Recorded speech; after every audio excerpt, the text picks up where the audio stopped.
Olá, aqui com vocês, professor Beto. Chegamos em mais uma aula de história. Já estamos na aula 46. E preste atenção aí que essas aulas finais aí, elas são decisivas para que nós entendamos esse contexto histórico. Então, eu, professor Beto, estarei com vocês aqui na aula 46, na tela para vocês aí, ó, mostrando a aula 46.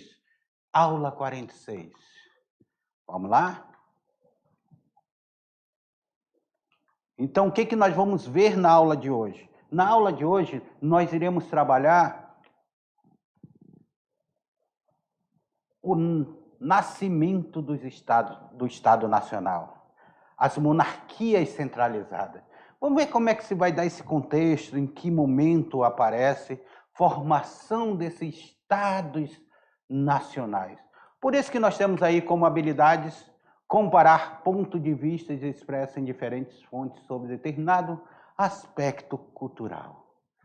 Formação dos Estados nacionais. Formação dos Estados nacionais. Vocês sabem o que significa isso, aluno? Você sabe o que significa isso? Formação do Estado Nacional? Seguinte, lembra que na Idade Média, nós costumamos trabalhar aqui na Idade Média, o poder estava fragmentado. A Idade Média parecia uma coxa de retalho, toda divididinha, certo? Quem tinha importância naquele momento, lá na Idade Média, era o senhor feudal. O senhor feudal, ele possuía um poder, porque ele possuía o seu feudo, ele possuía seu exército, é claro. Ele devia obediência ao seu suzerano, ele era vassalo de alguém. E geralmente eles eram vassalo também de um rei. O rei que era dono ali daquela terra e passou para o senhor feudal. Certo? Com isso, o poder ficava descentralizado. A única instituição que tinha um poder mais centralizado era a Igreja Católica. A Igreja Católica, ela tentou, durante a Idade Média todinha, ela fazer uma união centralizada. E a Igreja Católica, ela passa a Idade Média toda com um poder em sua mão. Pelo Tribunal da Inquisição, pela essa unicidade de seu poder, a figura do Papa ser uma figura centralizada. Então, a igreja ela tinha muito mais poder, às vezes, do que o próprio rei. Então, nós vamos ver na aula de hoje um momento histórico onde as instituições elas vão começar a buscar apoio em uma pessoa.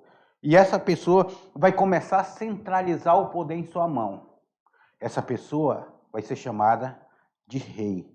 E esse rei, ele vai se tornar absolutista. Agora aquela Europa que está toda centralizada, ela vai começar a formar seus estados nacionais. Vai começar a formar a Inglaterra, nós vamos ter Portugal, nós vamos ter a unificação da Espanha. Nós vamos ter, então, os reinos sendo formados dentro desse Estado Nacional. Ok? Então, compreenda essa aula de hoje. Vai ser muito bacana. Na tela para vocês aí. Então, nós temos aí, com o fracasso das tentativas de unificação europeia, empreendida pela igreja, lembra que agora eu falava para vocês, a igreja ela tenta unificar esse poder. Durante esse período da Idade Média, e a instabilidade vivida, os estados europeus tenderam a se centralizar em torno de quem? Da figura de um rei. A figura de um rei começa a ser centralizada. Este, aos poucos, assume características de um monarca absolutista, originando o Estado moderno na Europa Ocidental. Por que é chamado Estado moderno, aluno? Por que é chamado Estado moderno? É chamado Estado moderno porque nós estamos em um momento da história chamada Idade Moderna. A transição da Idade Média para a Idade Moderna. Então, o Estado que vai aparecer ali, a forma de poder que vai aparecer ali, é uma forma do Estado moderno, ok? Então, poder centralizado, poder na mão dos reis, deixa de ter aquela fragmentação dos senhores feudais. Eles começam a se juntar em torno do rei. Vamos escolher entre nós aqui quem será o rei. E esse rei passa, aos poucos, a se tornar um rei absolutista. Sabe o que é um rei absolutista? É aquele rei que ele é a própria Constituição. A Constituição sou eu. O Estado sou eu. Nós vamos ver já essa frase aí. Então, são os reis que estão com o poder centralizado em suas mãos. Eles não vão colocar esse poder mais para ninguém. Eles vão estar aqui totalmente centralizados com o poder. Ele manda e desmanda sem ter que obedecer nenhuma lei. Hoje, nós vivemos, a maioria do mundo vive dentro de uma república. Hoje, um presidente da república, para ele agir, ele tem que agir dentro da Constituição, porque é a lei do Estado. Naquele momento, eles não tinham essa figura da Constituição. Então, a Constituição era a própria palavra do rei. Segue aí na tela para vocês. Olha aí alguns acontecimentos que estão tendo na Idade Média que vão permitir que apareça esse Estado Nacional. Primeiramente, nós vamos dar ênfase às rebeliões camponesas. Os camponeses, eles começam a se rebelar, eles começam a questionar a figura do senhor feudal. E lembrando, o senhor feudal, ele está aqui com poder centralizado, ele tem o seu feudal aqui, aí ele vai ter o seu exército. Só que os camponeses que estão espalhados no feudo, nas vilas dos feudos, eles são milhares. Então, como eles são um número muito grande, eles descobriram o seu poder. Aí eles vão para cima do seu feudal. E muitos feudos eles vão ser destruídos.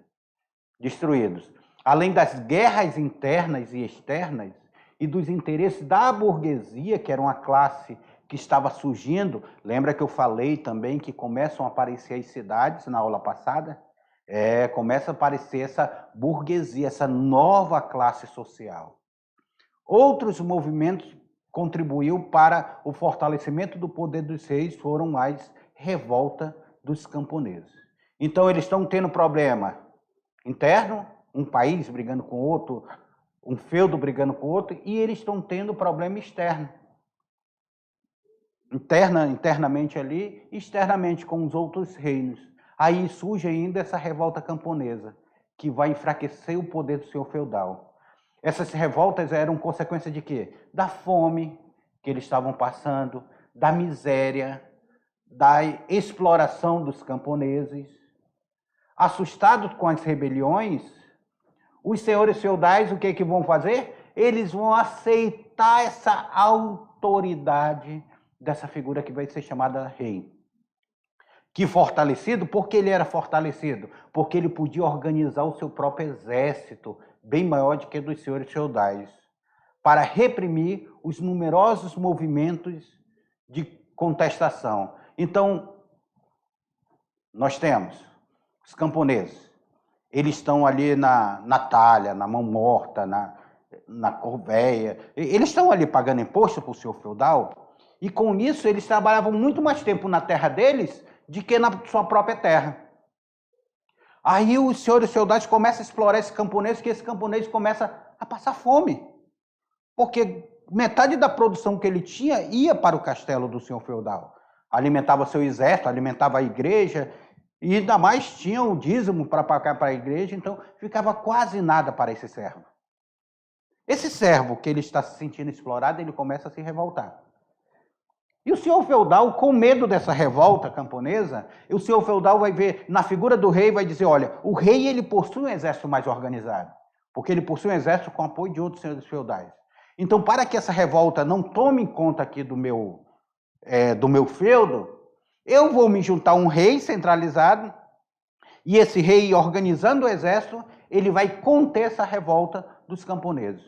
Olha a contrapartida do rei. A contrapartida do rei, então, ele vai conter essas revoltas camponesas que estão acontecendo.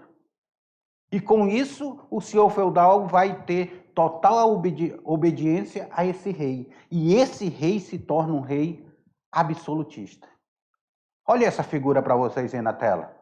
Essa figura para vocês. Então, aqui, representando aqui, o rei chegando em um feudo para acabar com a revolta camponesa. Então ele chega lá, ele chega com o seu armamento e acaba com essa revolta camponesa. E os camponeses?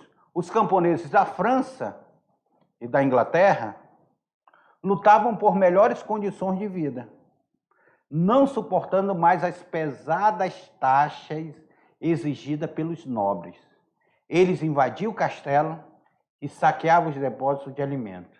Então, eles vão saquear, invadir o castelo, saquear o depósito de alimento, porque eles estão ali, ó, plantando, colhendo, criando seus animais para o seu sustento. Só que esse animal que ele criava, metade ia para o senhor feudal, a produção que ia metade, e a população ficava quase sem nada. Aí gerou revolta, principalmente aonde nós trabalhamos? Na França e na Inglaterra, que eram dois grandes reinos unificados, França e Inglaterra. Só que a revolta não vão durar muito tempo, não. Não vão durar muito tempo, porque elas vão ser reprimidas com bastante violência, viu? Pelo exército ligado a quem? Ao rei. Então o senhor feudal foi lá com o rei e disse, olha, eu preciso acabar com a revolta dos camponeses. O rei foi lá, organizou o seu exército e acabou com a revolta dos camponeses. Só que também os camponeses perderam na revolta, mas não perderam de um todo. Pois essa revolta que eles fizeram vão contribuir para mostrar a capacidade de organização e de luta dos camponeses. Organização e de luta dos camponeses. Então esse exército, olha aqui nessa imagem aqui que eu estou aqui para vocês, esse exército aqui, esses camponeses, eles vão mostrar que eles vão dizer assim, senhor feudal, olha, nós temos força, nós podemos nos organizar e lutar contra vocês. Isso daqui fez medo. Vários filmes, quando a gente trata sobre a Idade Média, ele trabalha essa questão dos camponeses se fortalecendo contra os reis. E eles vão dizer lá, olha, a sua produção depende de nós. Para o senhor comer, depende de nós. Então, nós temos determinada importância. Se nós pararmos, você para, porque a terra é sua, mas a mão de obra é nossa. E uma sem a outra não sobrevive.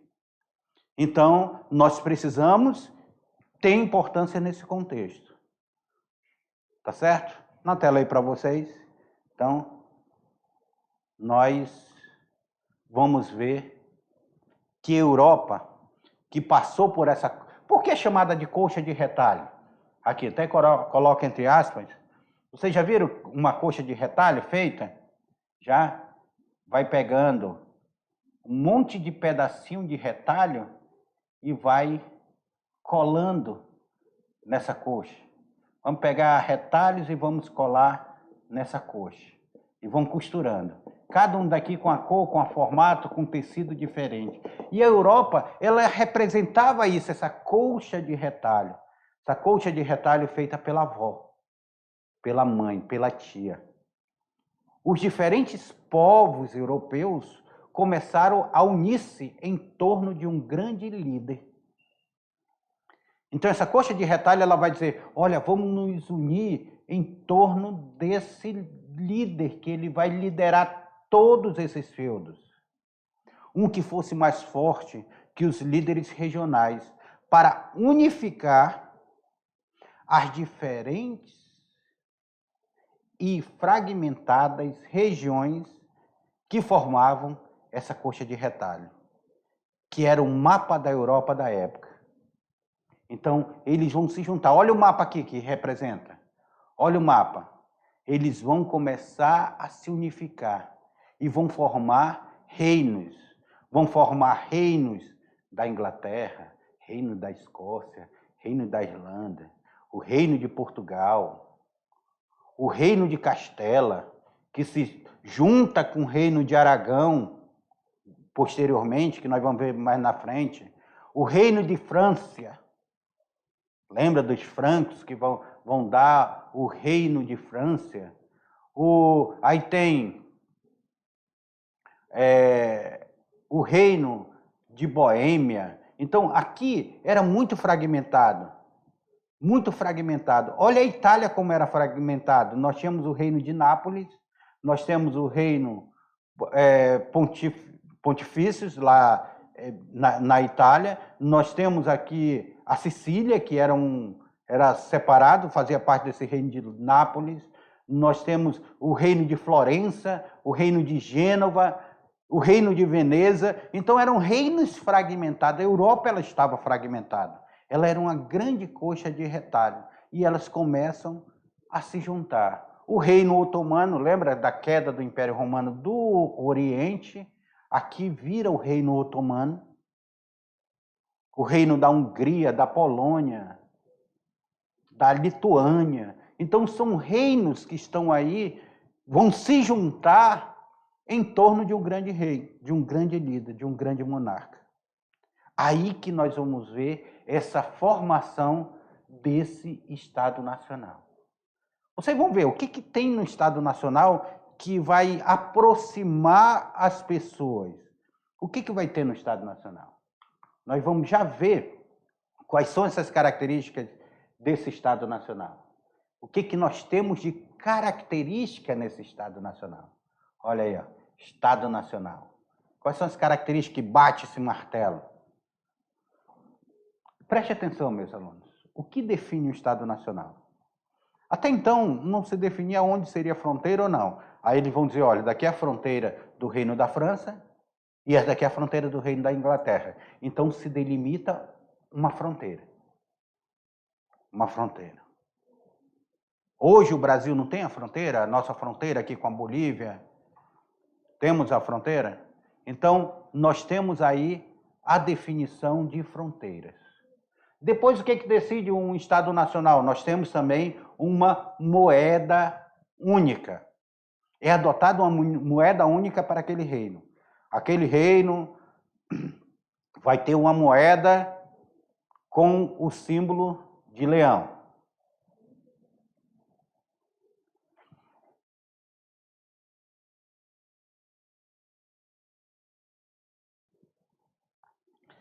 Aí definiu essa moeda.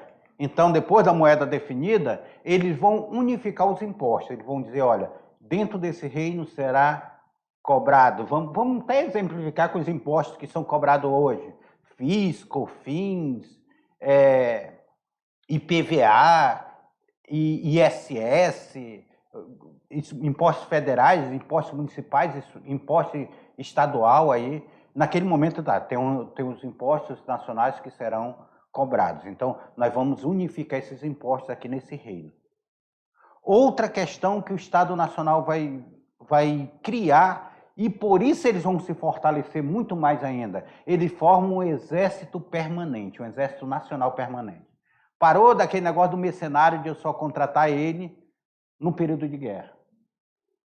Agora, eu vou contratar ele para formar um exército permanente, um exército nacional. Nós temos também aqui a concentração do poder na mão dos reis. Um rei absolutista monárquico. Monarquia absolutista. O rei agora, ele é absoluto. É uma monarquia, é um reino.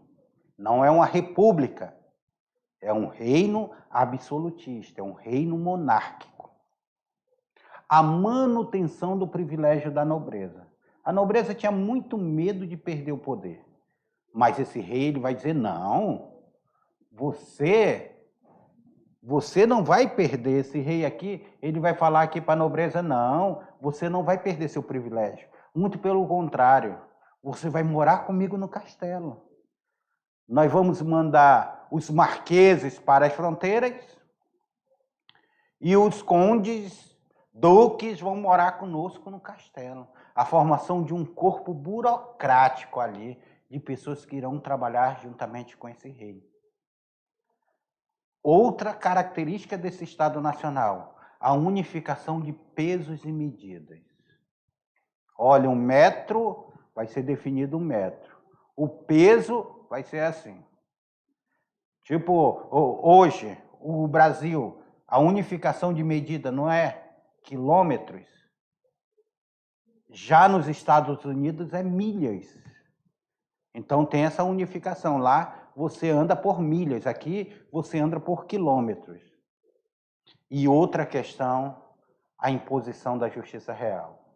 Quando vai para essa imposição da justiça real, aqui nós vamos ver a definição de quem é a justiça, quem faz a justiça. Quem é que faz a justiça no Estado absolutista? Hein? Quem é que faz essa justiça no Estado absolutista? Quem é? A justiça é feita pelo rei. É o rei que faz, que cria as leis. É o rei que julga as leis. E é o rei que executa as leis. Então, tudo é feito de uma forma centralizada. É por isso que é chamado absoluto, absolutista. O rei é a própria lei. O rei é o próprio Estado. Segue na tela para vocês. Então, nós temos aqui, o fortalecimento, então, desse poder monárquico, desse poder real, desse poder do rei. Essa nova configuração que nós vimos ainda agora, essa nova configuração sociopolítica, os reis passam a assumir um perfil próximo ao do absolutismo, que teve seu auge com Luís XIV. Lembra que ainda agora eu falei uma frase para vocês? É justamente de Luís XIV, esse rei francês. Esse rei francês, ele disse assim na frase: o Estado sou eu. O Estado sou eu. O que ele queria dizer com essa frase? Vem aqui comigo primeiro. O que ele quer dizer com o Estado sou eu? Ele queria dizer que no momento que existe o Estado era o próprio rei, porque era o rei que mandava em tudo. Era o rei que dizia como esse Estado iria agir, como ele não ia agir. Então, ele se torna uma característica absolutista. Ele é o maior exemplo desse Estado absolutista, o Luís XIV. Neste momento, ele é chamado Rei Sol. Ele tem toda aquela pompa, aquela figura de se vender como um rei absolutista, como um rei que ele era soberano sobre tudo, era ele que mandava e desmandava. Na tela, vamos voltar lá então, na frase. O Estado sou eu. Frase dita por ele. Através dessa força do monarca, subjugando os líderes locais, é que o Estado Nacional moderno, como conhecemos hoje, pôde surgir. Então eles vão dizer para os líderes locais: olha, vocês serão subjugados ao meu poder. Vocês estarão sob esse comando. E quem foi esse tal de Luís XIV, professor? Está aí ele, ó.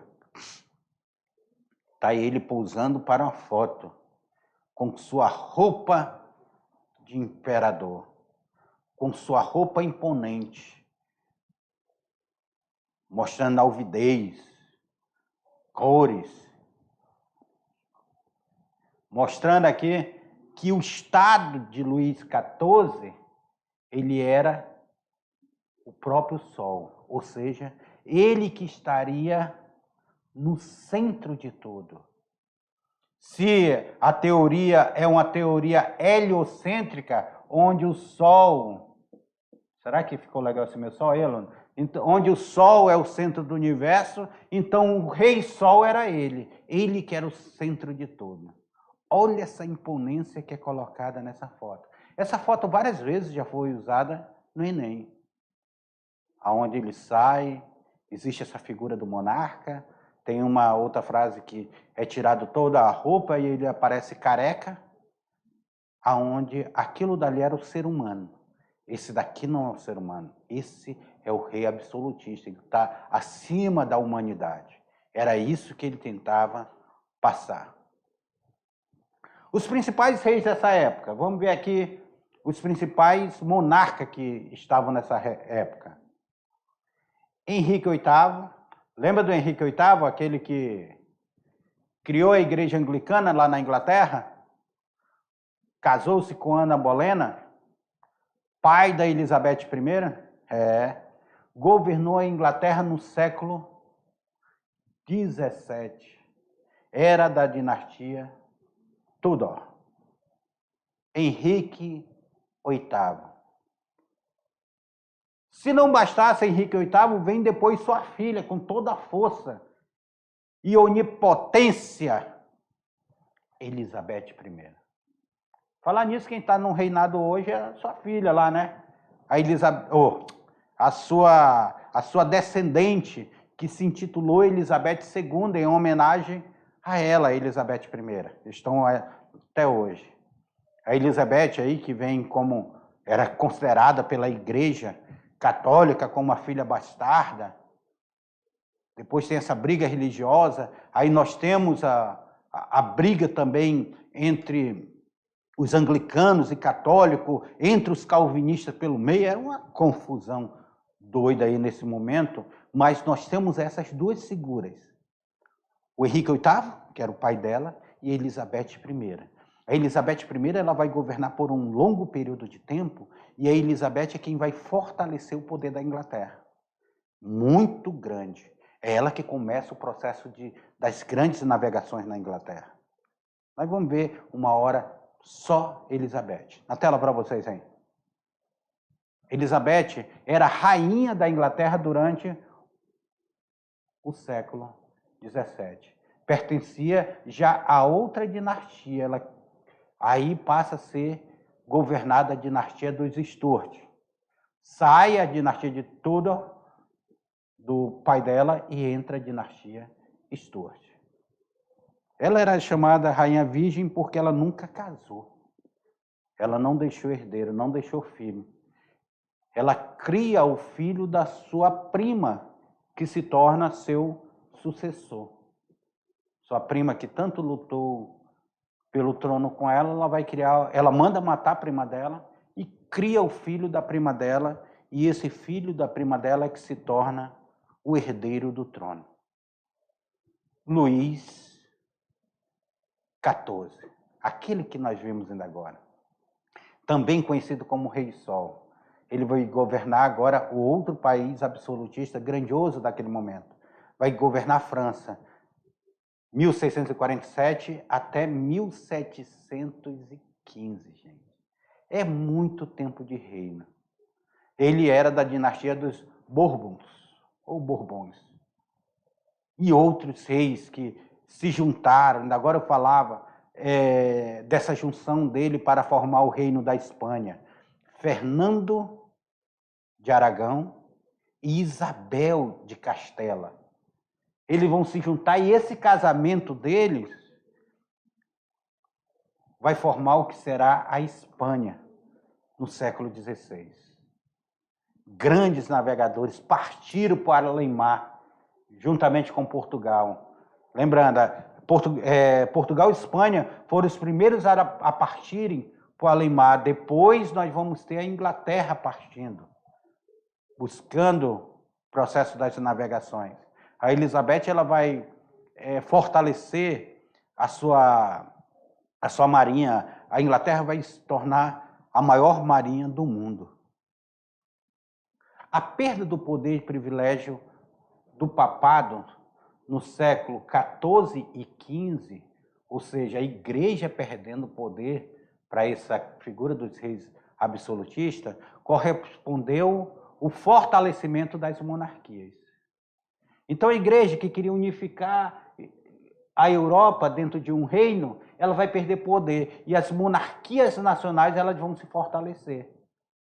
Na Inglaterra, desde o século XIV, coincidido com o início da Guerra dos 100 Anos, ó, vão ficar de 1337 a 1453 em um conflito que vai ser mais de 100 anos. Vai ser muito mais de 100 anos. Então, conflito da Guerra de 100 Anos. Inglaterra contra quem? Contra a França. Vão brigar nessa Guerra de 100 Anos. A coroa controlava a nomeação de bispo e as finanças da igreja inglesa. Então, ele já viu esse controle. A França, desde 1438, a nomeação de bispo franceses era realizada pelos reis da França. Então, o papado perdia poder nessas localidades e as monarquias ganhavam poder e elas que indicavam os bispos das igrejas. E lembrando, eram os bispos que escolhiam os papas. Olha aí a representação das guerras medievais. 1337, Guerra dos 100 Anos. Ingleses versus franceses. Ingleses e franceses. Uma guerra que vai durar mais de 100 anos. A Guerra dos 100 Anos foi deflagrada quando o trono francês esteve carente de um herdeiro direto. Aproveitando a situação, o rei britânico Eduardo III, que era neto do monarca francês Felipe o Belo, que vai morrer aqui em 1314, reivindicou o direito de unificar as coroas inglesa e francesa. Então ele queria unificar essas duas coroas. Pessoal, França e Inglaterra, essa confusão da coroa inglesa com a coroa francesa, ela vai ser uma disputa muito longa. Tem na Guerra dos 100 Anos, vão ultrapassar a Guerra dos 100 Anos, vão ficar nessa briga, essa questão da herança, quem era herdeiro, quem não era. Tanto é que quando você chega na Primeira Guerra Mundial, quando nós estudarmos na Primeira Guerra Mundial, vocês vão ver que os maiores monarcas da Europa, seja ele da Rússia, da Inglaterra, da França, eles são parentes.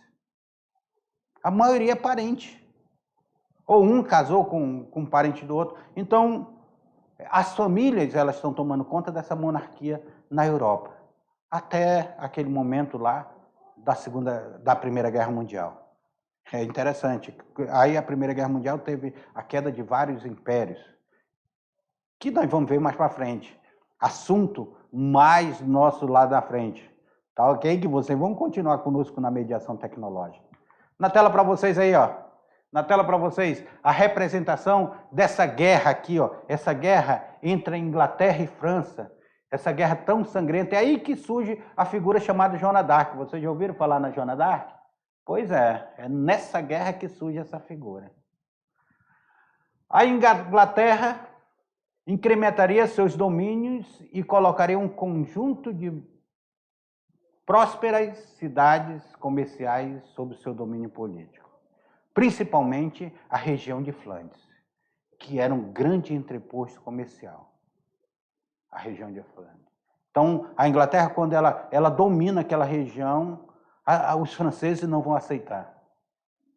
Em 1422, a morte de Carlos VI, da França, e de Henrique V, da Inglaterra, fizeram com que o trono francês ficasse sob a regência da irmã de Carlos VI, então casada com o rei Henrique V da Inglaterra. Meu Deus do céu. Olha a confusão. Estou falando que um era casado com o outro. A irmã do Carlos VI era casado com Henrique V. Mais representação dessa guerra entre parentes. E o povo brigando sem saber por quê. Era levado para a guerra. Nesse meio tempo, os camponeses da França se mostraram extremamente satisfeitos com a dominação estrangeira promovida pela Inglaterra. Foi nesse contexto de mobilização popular que a emblemática figura, olha aí ela que eu ainda falei agora para vocês, Joana d'Arc. Joana d'Arc, que era uma guerreira, se disfarça de homem lá, vai guerrear do lado da França, vai ser depois capturada pela Inglaterra, vai ser julgada por heresia, por bruxaria e vai ser queimada na fogueira. Depois a igreja torna Joana d'Arc uma santa. Hoje ela é santa da Igreja Católica. Santa Joana d'Arc. Pois é, foi grande guerreira. Ela participou, ganhou várias batalhas até ser aprisionada. Na tela para vocês aí, gente, continuar nossa aula aí. Em todos esses estados, à medida que a monarquia se fortalecia, ocorria uma subordinação dos poderes eclesiásticos ao poder dos reis. Então, a igreja cada vez mais perdendo poder. A igreja cada vez mais sendo subjugada aos reis. É interessante nós olharmos essa questão. A igreja passa a Idade Média tentando unificar o poder. Com o Sacro Império Romano Germânico, ela tenta unificar esse poder, lá ainda vindo dos franceses, dos francos, lembra dos reinos francos, merovingios, carolíngios. Aí ela vai criar essa unificação, esse Sacro Império Romano Germânico, vai abençoar esse Sacro Império Romano Germânico, e ela, por ser uma instituição que ela tem um poder centralizado, ela queria unificar esses poderes. A igreja ela é muito participativa na vida política também. Então, ela sai unificando esses poderes, só que ela não consegue. Os senhores feudais agora vão se enfraquecer, que ela tinha domínio sobre todos os feudos. Agora, quem começa a ter poder são os reis. E os reis absolutistas, cada vez mais eles vão dominando a igreja, porque é eles que vão escolher os bispos, e esses bispos que eles escolhem é onde eles vão escolher o Papa. Até hoje, a escolha do Papa é uma escolha que tem uma articulação política muito grande por trás. A esse momento, nós temos aí esses estados nacionais. O eclesiástico, perdendo poder. Na tela para vocês aí. Ó. Falando nisso aí, o que é eclesiástico? Eclesiástico era o adjetivo que se refere ou pertence ao âmbito da igreja, ou de seus sacerdotes, eclesial, que se pode referir a qualquer membro pertencente à igreja. Então, eclesiástico, clero, está relacionado a isso. Aqui, a representação do que seria o tribunal eclesiástico. Olha aqui, ó, o tribunal eclesiástico, o tribunal da Santa Inquisição. Meu amor. Isso daí é para mostrar para vocês que, com a idade moderna, surge o Estado moderno, que é o Estado absolutista, que é o Estado onde o rei tem a figura suprema de absoluto. Vocês vão ver isso daí, esse Estado absolutista, que eles vão se fortalecer até a Revolução Francesa. Com a Revolução Francesa, a derrubada dos Estados nacionais vai ser uma simbologia para o fim desse período. Guardo vocês daqui a pouquinho para que nós possamos fazer nossa revisão e dessa revisão nós possamos fazer a nossa atividade, vamos corrigir e vamos rever essa aula. Até daqui a pouco.